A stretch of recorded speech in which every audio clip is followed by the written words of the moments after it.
আমরা সাউথের সিনেমাতে যখন অনুষ্কা নয়নতারাকে তাদের ছবিতে অ্যাকশন করতে দেখি এবং সেই অ্যাকশনগুলো এমন ভাবে প্রেজেন্টেশন দেয় যে ভাই কি বলবো, গুসবাম ক্রিয়েট করার মতো। এবং সেগুলো দেখে আমরাও ভাবি যে আমাদের বাংলা সিনেমাতেও কি এরকম নায়িকাকে লিড করে সিনেমা বানানো সম্ভব বা এরকম অ্যাকশন করানো সম্ভব।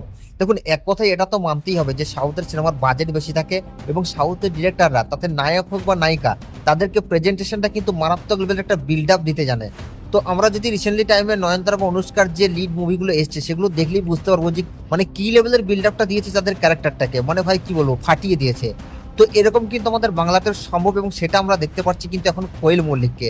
জাস্ট রিসেন্টলি টাইমে অলরেডি টিজার চলে এসেছে মিতিনের, সেই মিতিনের টিজারটা দেখার পর জাস্ট ছিটকে গেছি।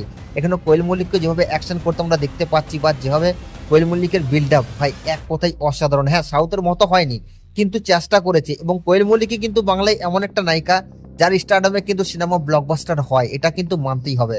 তো আপনাদের কি মতামত আপনারা নিচের কমেন্টে অবশ্যই জানাবেন, আর সাবস্ক্রাইব করে দাও নেক্সট ভিডিওর জন্য।